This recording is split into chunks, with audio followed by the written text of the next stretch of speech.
Deus nos fala pela sua palavra, revelação especial do Senhor, que Ele revela a sua vontade, o seu querer, o seu amor, a sua salvação. Quando contemplamos a natureza, temos consciência da existência de um Deus soberano. Podemos identificar algumas das suas características, como a grandeza, como o poder, como a sabedoria, como a criatividade.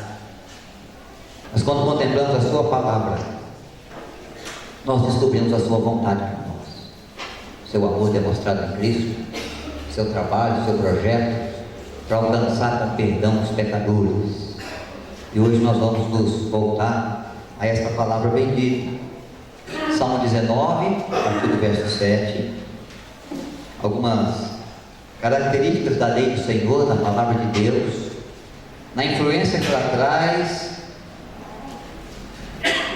no coração daqueles que a recebem, no alcance dessa palavra na vida, no viver, na alma, na mente, daqueles que a acolhem como a preciosa semente também do Evangelho. Quero que você abra a sua Bíblia, Salmo 19. Quero lembrar que vamos ler a partir do verso 7. Você pode acompanhar aí mesmo assentado, assentada, com reverência, com atenção. Palavra de Deus na boca do salmista Davi, que fala da excelência da criação, da excelência da palavra de Deus.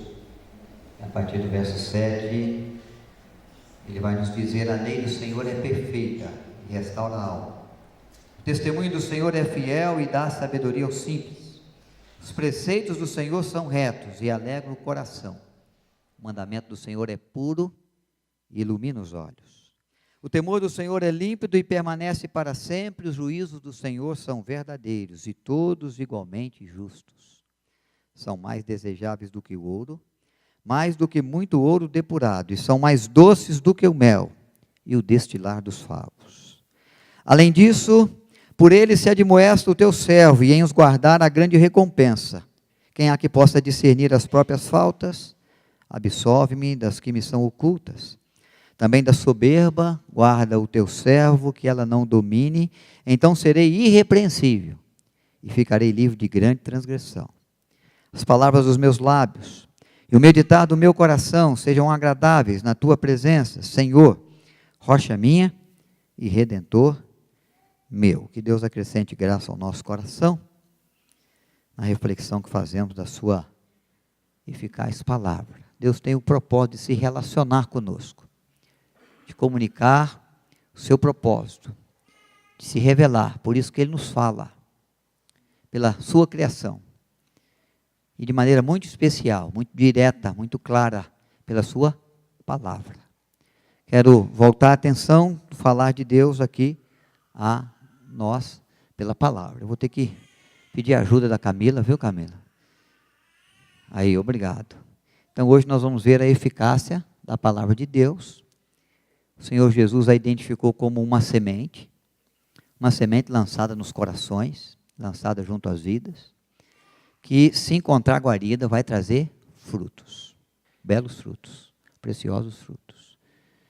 Então a Camila já apertou ali, já saiu tudo, deixa parado aí nessa tela, tá, Camila? Tá ótimo. Muito bem, irmãos, a eficácia, essa palavra ela é viva, ela é eficaz. Ela encontra guarida e ela produz fruto. Ela fala por si só, ela move o coração, ela instrui a mente. A palavra de Deus é aquela que não volta vazia. Essa é a nossa esperança quando proclamamos a palavra, quando anunciamos a palavra. Essa é a certeza que temos quando vivemos a palavra, testificamos da palavra na nossa vida. Esse semear vai trazer resultado. Essa palavra vai encontrar alguém, algum coração, alguma mente, alguém vai sair abençoado, alguém vai sair enriquecido, alguém vai sair orientado, alguém vai sair consolado, alguém vai ser fortalecido, alguém vai ser direcionado à fé. Alguns podem ridicularizar, não querem nos ouvir, nos chamam de tagarelas, de crentes, o biblão, né? Outros vão querer ouvir outra vez, vão querer sentar com a gente, vai querer conversar sobre esse assunto, vai querer ouvir mais sobre a fé, e outros vão acolher com alegria. Vão levar para a vida, vão sentir a eficácia dessa palavra no seu viver, vão receber dela os frutos, pelo empenho de vivenciá-la e de obedecê-la junto à vida. A primeira coisa que eu quero lembrar é que esta palavra, na sua eficácia, restaura a alma. O texto é muito claro. A lei do Senhor é perfeita e restaura a alma. O ser humano tem alma. Da criação de Deus, o único ser criado à imagem e semelhança de Deus que traz consigo uma alma. Essa alma é eterna. Essa alma nos acompanha na eternidade. Para alegria ou para sofrimento. Para dor, para sorriso ou para tristeza. A eternidade da alma, ela é uma grande realidade. Depois da morte, há uma eternidade. O corpo volta à terra, como era. O Espírito a Deus que o deu. Nós temos uma alma, somos ser viventes, somos alma vivente, porque Deus nos deu essa graça. E essa alma, ela vive eternamente. Pode viver no gozo do Senhor, ou pode viver nas aflições eternas, da ausência de Deus. Essa alma que nós temos, ela é afligida pelo pecado. O pecado invade a história humana, ela começa a afligir, a trazer danos, ele começa a trazer danos, especialmente a nossa alma. Começa com a morte eterna. A ausência de podermos ter a nossa alma, a ausência de Deus por toda a eternidade. Quando morremos, quando partimos aqui da eternidade, ou nós vamos viver junto com o Senhor, na presença do Senhor, no reino do Senhor, ou nós vamos viver distantes do Senhor, num sofrimento eterno pela ausência do gozo, da paz, da alegria que o Senhor dá. É fruto do pecado. O pecado está para a nossa alma como uma enfermidade para o corpo. Quanto mais doença, quanto mais contaminação, mais enfermidade, mais danos, mais dores, mais dificuldades, mais limitações. A alma, ela, contaminada pelo pecado, ela vai se corroendo, ela vai se definhando. É como, às vezes, a bebida para o rim, ou para o fígado. Quanto mais álcool, mais acaba, mais se estraga. Quanto mais pecado, mais danifica, mais empobrece, mais mata, mais prejudica, mais machuca, mais fere. Nós podemos entender que a alma, ela sofre os danos por causa do pecado, e uma forma da gente entender isso muito bem é entendendo o que é a corrupção. Não é difícil entender a corrupção no nosso país. O que ela é, os danos que ela provoca, os prejuízos que ela traz, o caos que ela vai estabelecendo. O brasileiro entende bem disso. O brasileiro vivencia essas coisas. E a corrupção, ela é assim, você vai se envolvendo com ela, e daqui a pouco você acha que o que você fez não é nada de errado, o que você faz não prejudica ninguém. Não há erro nisso, não há injustiça nisso. E a consciência chega a cauterizar.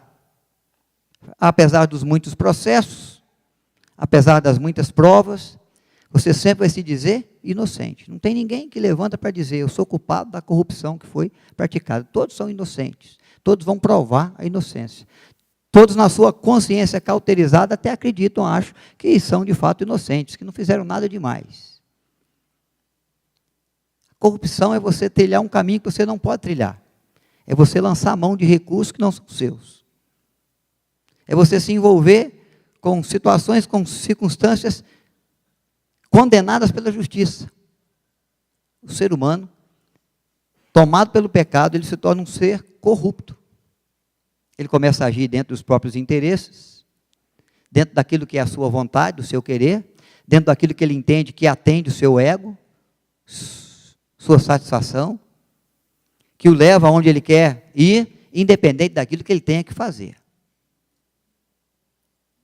A corrupção é isso. é você abusar dos recursos, é você abusar dos títulos, é abusar das posições, é você agir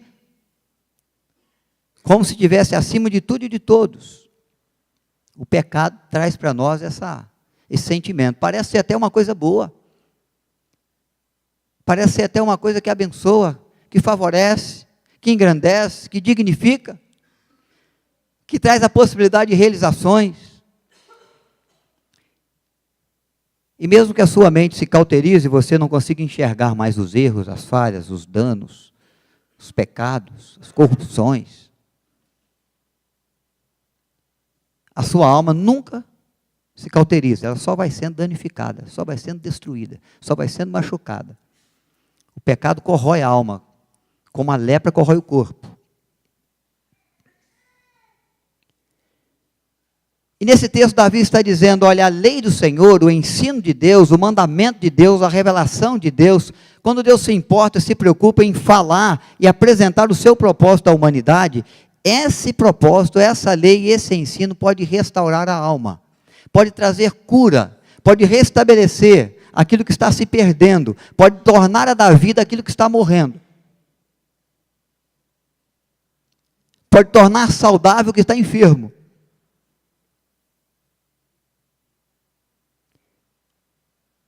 E é claro que Davi está se lembrando do ensino de Deus, do revelar de Deus, que vai culminar na pessoa de Cristo.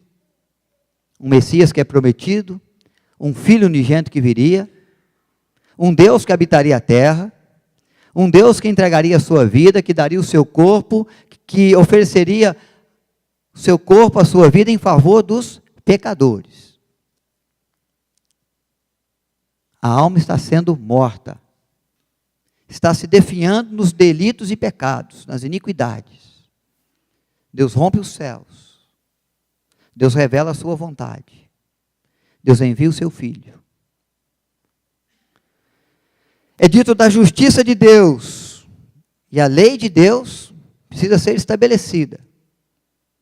E diante de Deus, a lei determina o seguinte: o pecado precisa ser punido. Não pode haver remissão de pecado sem derramamento de sangue. Deus não pode simplesmente virar as costas à justiça, à sua lei. Ele tem que estabelecer a lei, ele tem que cumprir a lei, ele tem que punir o pecado. E aí ele nos envia Jesus. E Jesus é aquele que vem e que não peca. E que na sua santidade entrega o seu corpo, o seu sangue puro, santo, inocente, em favor dos pecadores. É imputado sobre Cristo o nosso castigo. Ele leva sobre si as nossas iniquidades. Seu sofrimento, sua dor, seu sangue vertido, seu sacrifício na cruz, promove para nós o caminho do perdão, da compaixão, da misericórdia, da graça de Deus, de um favor que nós não merecemos, que nós não alcançamos por nós mesmos, que não ganhamos em razão das muitas idas ao templo, e nem por nenhum ritual religioso sagrado, mas que o Senhor concede gratuitamente naquele que crê, que o sangue de Cristo, vertido na cruz em Jerusalém, é sangue que nos purifica de todo pecado, que é imputado sobre ele o castigo que nos traz a paz. Pelas suas dores, pelos seus sofrimentos, pelas suas pisaduras, a nossa alma é restaurada. Os nossos pecados são lavados. Nós, mesmo sendo pecadores, somos considerados por Deus como justificados, pela fé que exercemos na pessoa de Cristo. Porque a lei de Deus se estabeleceu de forma perfeita. O justo pagou pelos injustos. Quem não precisava morrer, morreu, para que aqueles que não podem viver, vivam e vivam vida eterna. Quando Davi menciona essa perfeição da lei de Deus, ele está dizendo de que a lei de Deus, ela não deixa de ser estabelecida, ela se cumpre. O pecador é punido, o corrupto é condenado, e o preço da corrupção é pago por aquele que não corrompeu, ou não se corrompeu. É o justo que se entrega, é ele que padece, é o sangue do inocente que pode cobrir a multidão dos nossos pecados. E é por isso que a lei do Senhor é perfeita e restaura a alma. Nossa alma cansada, nossa alma aflita, nossa alma vivendo os danos do pecado, nossa alma condenada à morte eterna, recebe de Deus uma restauração, recebe pela instrução da palavra de Deus a indicação de um caminho que pode restabelecer a comunhão nossa com Deus, encerrar a nossa briga, encerrar a nossa aflição, encerrar a nossa morte e presentear cada um de nós com a vida que Deus em Cristo nos dá. A alma é restaurada, apesar do pecado continuar. O efeito da graça de Deus, ela vem e se renova na nossa vida dia a dia, para nos dar a certeza e a garantia de que, apesar de sermos pecadores, de vivermos num mundo de iniquidades, o Senhor é aquele que restaura a nossa alma, porque a lei de Deus se cumpriu em Cristo. E aqueles que creem em Cristo têm de Deus o perdão, recebem de Deus a justificação pelos seus pecados. Porque Deus estabeleceu em Cristo todo o castigo que é nosso. Ele levou em Jesus toda a nossa culpa. E agora nós somos vistos por Deus como justificados, embora sejamos pecadores. Porque sem derramamento de sangue não há remissão de pecados. Mas há um Deus que se importou, que se sacrificou, que se entregou por nós. E este sangue nos purifica de todo e qualquer pecado. A natureza não consegue nos revelar essa verdade. A grande árvore, as grandes matas, as grandes cachoeiras, as grutas, as rochas imensas, as flores do campo, o sol que corre de uma extremidade da terra até a outra, a lua, as estrelas, o firmamento, o universo, com toda a sua grandeza e esplendor, não pode nos revelar essa grande verdade. Mas a palavra de Deus, diz o Senhor através de Davi, ela é lei perfeita. E é ela que restaura a alma, porque é ela que nos indica quem é Jesus. Jesus disse: observai as Escrituras, porque elas falam de mim. Nelas julgais ter a vida eterna. É ela que pode instruir cada um de vós sobre o caminho que restaura a alma, que livra o homem da corrupção, que livra o homem dos danos do pecado, que mantém o ser humano na esperança de vida abundante, de vida eterna, no caminho da verdade da vida que está em Cristo. E a eficácia na palavra de Deus para restaurar a alma do ser humano. Em nenhum outro lugar, em nenhum outro ritual religioso, em nenhuma outra ação que o ser humano possa tomar. Eu vou cruzar o deserto ajoelhado. Todo o deserto do Saara, todo o Negueb em Israel. Vou subir as escadarias, vou retalhar o meu corpo, vou pagar as minhas penitências. Vou à igreja todos os domingos. Vou doar todos os meus bens aos pobres. Nada disso restaura a sua alma. Mas a palavra de Deus que revela o amor de Deus que em Cristo se manifesta, quando abraçado, quando acolhido, com confiança, com fé, restaura a nossa alma. A lei do Senhor é perfeita, ela se cumpre.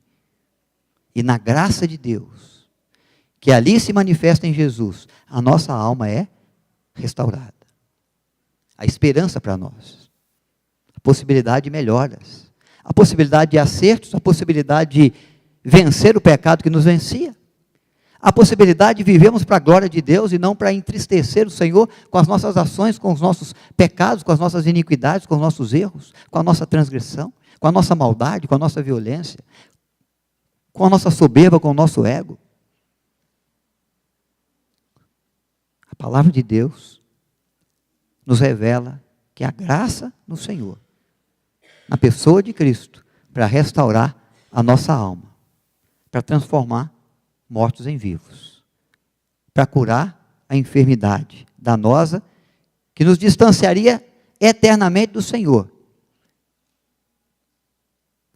Mas é pelas suas pisaduras que somos sarados. A eficácia na palavra de Deus há frutos ao coração, à vida daqueles que a buscam, porque ela dá sabedoria ao simples. Sabedoria ao simples. Simples aqui é aquela pessoa que é aberto a todo entendimento, que não tem ainda a capacidade de perceber muito bem o que é certo, o que é errado. Na sua simplicidade, ele está com o ouvido atento, está com o coração pronto, mas ele não sabe o caminho a seguir. Ele precisa de orientação, ele precisa de auxílio, ele precisa de ajuda, ele precisa que alguém lhe pegue pela mão, ele precisa que alguém lhe instrua de verdade, caminhe com ele, o discipule. Davi está dizendo que o coração do homem é um coração simples, que pode ser enganado facilmente, que pode fazer os seus planos, que pode avaliar suas expectativas, que pode listar todos os seus desejos e propósitos junto à vida, mas que a resposta certa virá sempre de Deus. De que Ele sim sonha os nossos sonhos, pensa, estabelece o que há de ser para nós. E aí na sua palavra Ele nos instrui, para que não caminhemos pelo caminho errado, achando que estamos no caminho certo. Quantas pessoas estão andando aí nas mais diferentes princípios religiosos, acreditando nas mais diferentes coisas e propósitos para chegar aos céus, para alcançar graça diante de Deus, para receber de Deus perdão. Quantas pessoas não estão acreditando de que todo caminho leva a Deus? O importante é você escolher um deles e seguir com fidelidade. Quantas pessoas estão enveredando aí por receber maus conselhos, serem mal instruídos? Estão achando que estão agradando a Deus, que estão caminhando na direção de Deus, estão ainda no engodo da vida, conduzidos em caminhos enganosos, que não vão valer-lhes diante da morte. Quantas pessoas acreditam que estão fazendo certo, que estão dentro do querer de Deus, na simplicidade do seu coração. Quantos têm exercido mal a sua fé, embora tenham fé e tenham o propósito de exercer uma fé para a glória de Deus. Davi está dizendo, o coração do homem é um coração simples, é um coração que precisa de sabedoria. O ser humano pode se enganar muito facilmente nos seus planos, nos seus projetos, se sustentando no seu próprio entendimento. Ele pode achar que está indo muito bem, ele pode achar que planeja muito bem, ele pode achar que está na direção certa, no rumo certo, estando totalmente enganado.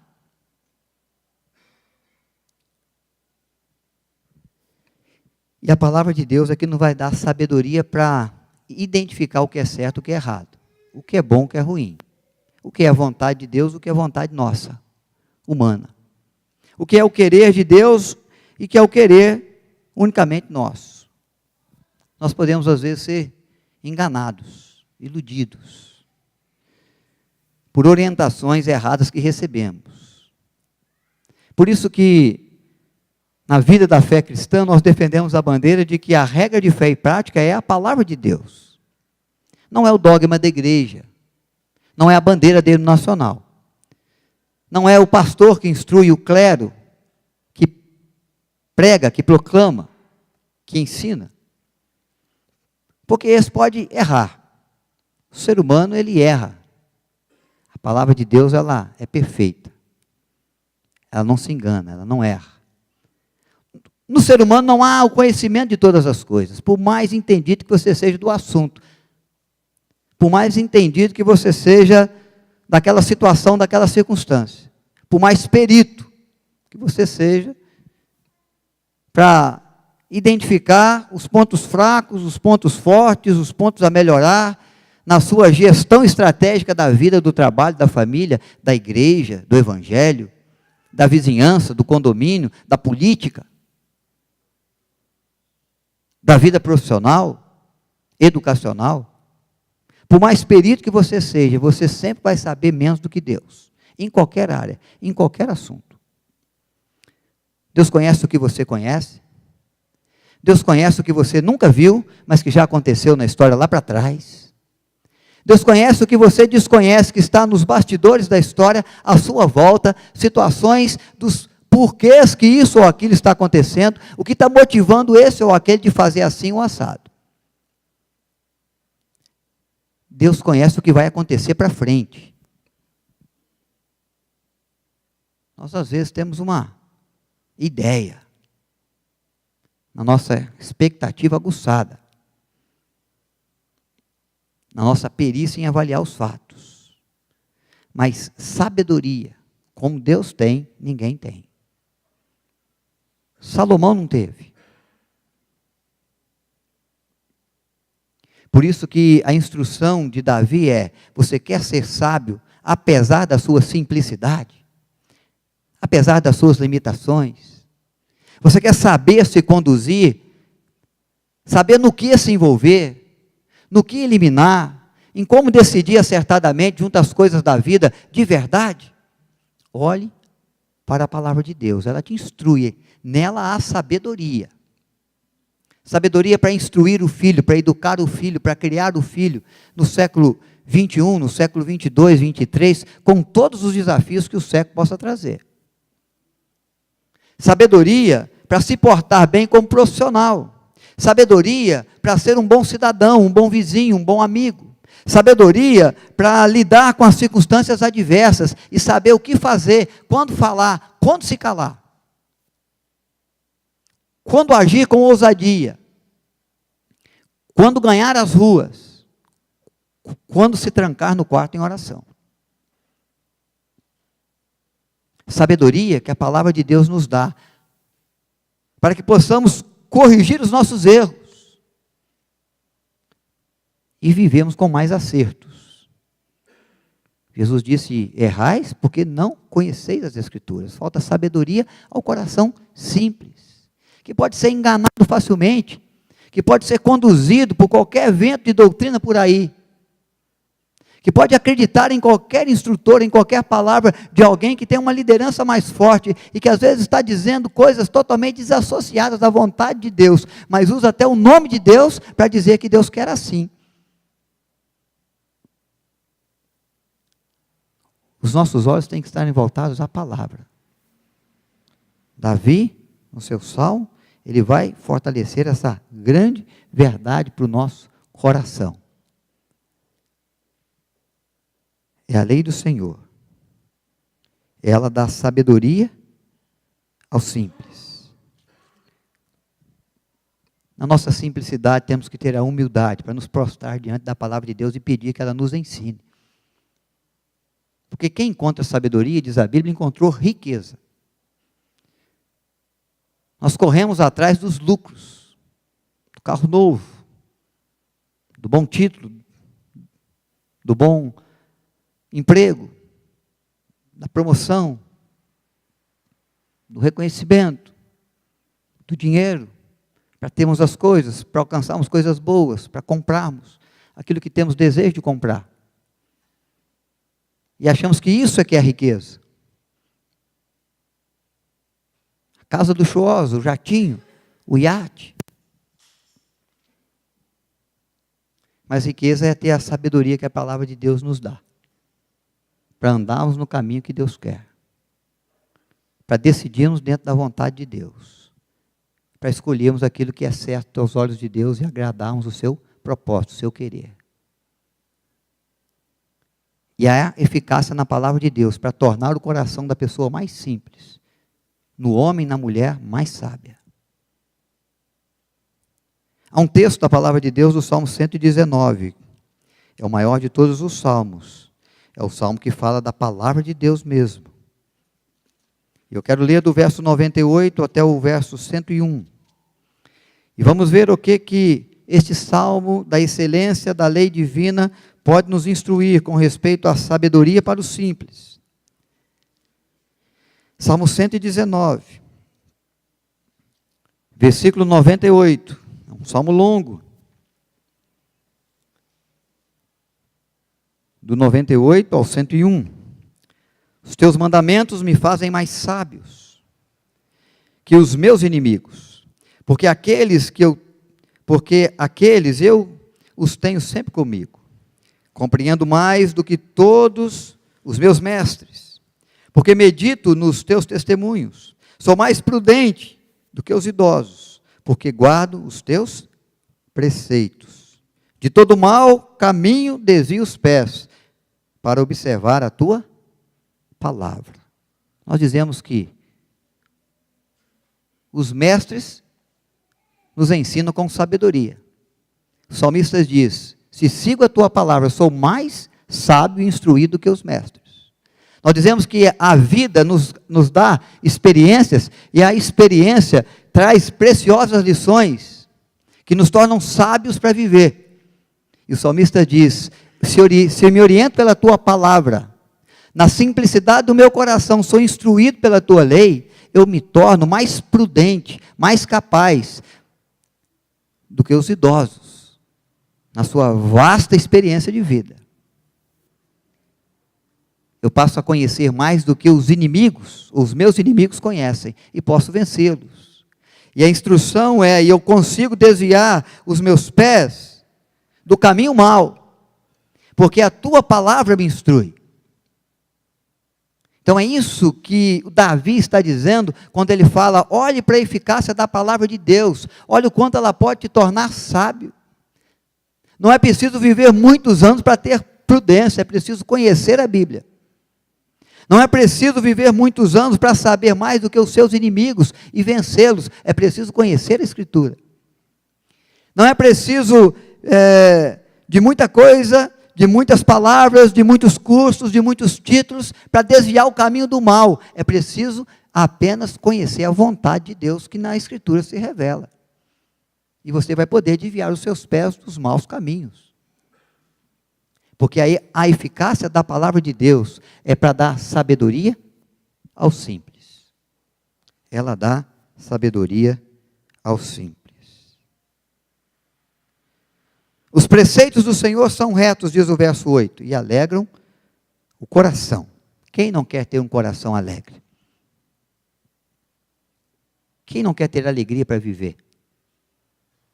Quem não quer ver um bom resultado no esforço, no empenho, no trabalho em favor da família? Quem não quer trabalhar e ver que valeu a pena se esforçar, se empenhar, se dedicar em favor da igreja, em favor do reino e ver frutos? Todos querem se alegrar. Todos querem vencer a tristeza, vencer a perda, vencer o dano, vencer o choro. E a Bíblia diz que os preceitos do Senhor são tão retos que vão alegrar o nosso coração, na retidão da nossa caminhada, na retidão das nossas atitudes, na retidão dos nossos propósitos, no combate que damos ao pecado, no combate que trazemos à corrupção, no propósito de aplicar a nossa vida à justiça, na iluminação que a palavra de Deus traz ao nosso viver. E o salmista vai seguir dizendo que a eficácia ainda de a iluminação dos olhos. Esse mandamento do Senhor é puro e ilumina os olhos. Você já pensou e já tentou caminhar no escuro? Nós temos a cidade tem sempre luz. O Zé Carlos Bispo trabalha com a energia elétrica, aí não deixa faltar iluminação, né? Vai levando luz para todo lado aí. Um dia passamos lá no Rodoanel, tem se visto o Zé Carlos lá, iluminando as noites do Rodoanel aí. Lugares escuros agora estão iluminados. Mas se você já teve a oportunidade de fazer uma trilha, e a trilha se estendeu um pouco mais, e você perdeu a energia lá toda da lanterna, ou você subiu lá o Pico da Bandeira com a gente, na caminhada lá, pela caminhada, não era lua cheia, né? E você andou pelas trilhas escuras. Você sabe quão difícil é caminhar no escuro, quanto risco você corre.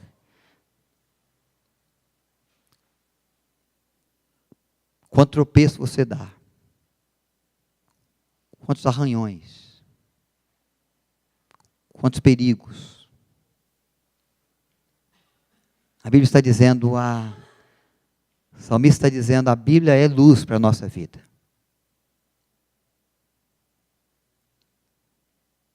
E ele está dizendo que ela é luz para os nossos olhos. Porque o olho é a lâmpada da alma. Muito que vai na nossa mente e nos corrompe, muito que vai no nosso coração, na nossa alma e nos corrompe, começa por aquilo que vemos e pela forma como vemos. São as janelas da alma. Podem levar brilho, podem levar alegria, podem levar prudência, podem levar sabedoria, podem conduzir a decisões acertadas, mas podem envolver o ser humano com todo tipo de podridão, de sujeira, de erro, de falha, de corrupção, de pecado. É muito daquilo que os nossos olhos, ou naquilo que nós colocamos os olhos. É muito daquilo que, da forma como nós enxergamos as coisas. Nós somos míopes, nós vemos mal. E nós temos uma visão torcida da vida. Vocês se lembram quando Jesus foi curar um cego? Que ele usou a estratégia de jogar saliva nas mãos, de passar na terra, de colher o barro, de passar na vista do cego. E pela primeira vez que ele faz isso, ele pergunta ao homem assim, o que você vê? Ele vai dizer, vejo homens andando como árvores. E aí ele faz de novo. Toma da saliva nas mãos, mistura com a terra do chão, passa nos olhos. E aí ele pede o homem para abrir os olhos, e ele abre os olhos, e ele fala, e agora o que vê? Não, agora eu vejo plenamente. Jesus estava dando ali uma orientação de como nós vivemos, às vezes, na realidade da espiritualidade dos nossos olhos. Às vezes nós não enxergamos nada, é tudo escuro para nós, nós não sabemos o caminho, nós nos arriscamos no escuro, na falta de direção, nós tentamos, nós corremos riscos, nós caímos, nós nos esfolamos, nós andamos por beira de precipício, e quando o dia clareia, às vezes a gente vê o quanto nós passamos, e aonde nós passamos, e assustamos pelos caminhos que corremos, pelos riscos. Em outros momentos, nós enxergamos de um jeito, nós vemos as coisas de um jeito, Deus vê de outro. O homem e a mulher vê o adultério como uma coisa boa, uma coisa prazerosa, né? Uma mulher mais nova, uma mulher sempre arrumadinha, um rapaz sempre cheirosinho, bonitinho. Não tem a mulher que trabalha, não tem a mulher que cuida, não tem a mulher que limpa o lar, não tem a mulher que levanta de manhã, né, com o rosto um pouco amassado, e o homem também. Só encontra para se alegrar, só encontra para divertir, só encontra para passear, só encontra em lugares gostosos. O que não se faz com o cônjuge, se faz com amante, ou a. E os nossos olhos, os olhos do ser humano, veem isso como uma beleza, uma maravilha. Os olhos de Deus é a podridão, é o pecado, é o engodo, é o engano, é o lugar escorregadio, é o que vai te levar à queda. O sujeito vê a corrupção como uma oportunidade para lucrar. Vou aproveitar do cargo, vou aproveitar do projeto, vou aproveitar da oportunidade. Tem alguns que dizem que o que revela o ladrão é a oportunidade. Se der oportunidade, você vai saber se é honesto ou não. A maioria dos brasileiros, infelizmente, tem se mostrado não ser honestos. Porque aos olhos do ser humano é uma coisa boa, é uma oportunidade. Eu vou sair no lucro. É o dinheiro fácil. Aos olhos de Deus é a morte. Aos olhos de Deus é a desgraça. Aos olhos de Deus é o dano à nação. É lesar o próximo. Deus está dizendo que a palavra dele abre os nossos olhos, ilumina os nossos olhos, para nós vermos como precisamos ver. Senão nós vamos ver homens andando como árvores. Vamos ver como Deus vê, nós não vamos ver plenamente, não vamos ver como de fato é, nós vamos ser enganados na nossa visão, e vamos ser conduzidos por ela, por caminhos enganosos. Por isso que Ele nos revela a sua palavra, o seu querer, a sua vontade, para que possamos ver claramente. O mesmo Salmo 19, no verso 119, no verso 105, vai dizer: lâmpada para os meus pés é a tua palavra, luz para os meus caminhos. Ela que me faz ver plenamente, como eu preciso enxergar. É ela que ilumina o meu caminho, para me andar na direção certa, para me desviar das pedras, dos tropeços, dos arranhões, dos precipícios que o caminho traz. É a eficácia da palavra de Deus que ilumina os nossos olhos. E na sua eficácia, por estes atributos e outros, ela instrui os seus servos. No finalzinho do texto, nós vamos encontrar aqui alguma palavra que é a resposta do salmista à palavra de Deus e ao falar de Deus, por meio da criação ou mesmo por meio da sua palavra.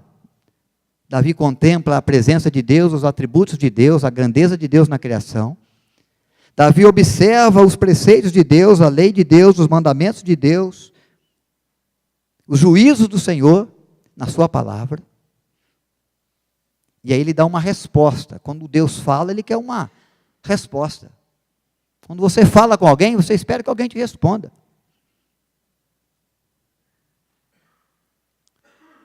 Esses dias eu fui na casa de alguém aí que revelou para nós que achava que o filho era surdo. Por isso mandou ele fazer um exame de audição. Porque a mãe falava, a mãe instruía, mas ele não ouvia. Achou que era problema de surdez. Descobriu que não. Aí ficou um pouco mais difícil para o filho. Porque agora quando ela falava, hã? O quê? Ela falava: lá que você é bobo, menino. Você está ouvindo? Eu sei que você está ouvindo. Quando Deus fala, irmãos, Ele não quer de nós: hã? O que o senhor falou mesmo? Dá para repetir? Deus quer que nós ouçamos. E demos, e trazemos alguma resposta. Não é um monólogo. É uma conversa, é um relacionamento, é um diálogo. Davi sabe disso. Ele fala: Deus não nos fala para ficarmos calados. Deus não nos fala para fingirmos de surdos. Aliás, há uma expressão muito forte, repetida muitas vezes, de Deus à igreja: quem tem ouvidos para ouvir, ouça o que o Espírito diz às igrejas. E aí Davi vai dar a sua resposta. E ele vai dizer: Senhor, na revelação do Senhor junto à criação, ou mesmo junto à sua palavra, ele entra na resposta no verso 11. Além disso, por ele se admoesta o teu servo, em os guardar a grande recompensa. Quem é que possa discernir as próprias faltas? Absolve-me, Senhor, das que me são ocultas. Também da soberba, guarda o teu servo, que ela não o domine. Então serei irrepreensível. E ficarei livre de grande transgressão. E aí ele vai seguir dizendo que as palavras dos meus lábios, que o meditar do meu coração sejam agradáveis, Senhor, na tua presença. Senhor, rocha minha e redentor meu. A palavra de Deus instrui os servos. E Deus espera de nós uma resposta apropriada à instrução que Ele nos dá. Uma resposta que damos com a nossa vida. Uma resposta que damos quando somos tentados, quando somos provados, quando passamos por momentos adversos. Uma resposta que damos quando estamos diante da morte e seguramente com a nossa fé, nós temos a convicção de que há uma herança celestial para nós, um reino de Deus para herdar. E que a morte não pode nos vencer. E que a fé que exercemos não é vã. Ela é a fé que vence o mundo. Ela é a fé que vence a morte. A certeza de que mesmo que as injustiças venham contra nós, nós vamos continuar trabalhando pela justiça. Mesmo que sejamos, às vezes, envolvidos pela corrupção, e soframos muitos danos devido à corrupção daqueles que estão à nossa volta, nós vamos combater a corrupção, e vamos trabalhar pela paz, pela pureza, pela vontade de Deus, de maneira que ela se estabeleça e alegre o nosso coração. a eficácia da palavra de Deus, que nos instrui para nós sermos melhores. Ele quer fazer de nós servos melhores, pessoas melhores, filhos melhores, pais melhores, cidadãos, profissionais melhores, amigos melhores. Servos bons, servos fiéis, servas boas, servas diligentes. A instrução de Deus precisa ser acolhida no nosso coração. É a boa semente que, se for acolhida, vai gerar bons frutos. E esses frutos vão permanecer, mesmo quando nós formos para a eternidade. O resultado do nosso trabalho, em favor da fé, em favor do reino de Deus, na observância da sua palavra, no revelar da vontade de Deus com a nossa vida, vai continuar frutificando por aí.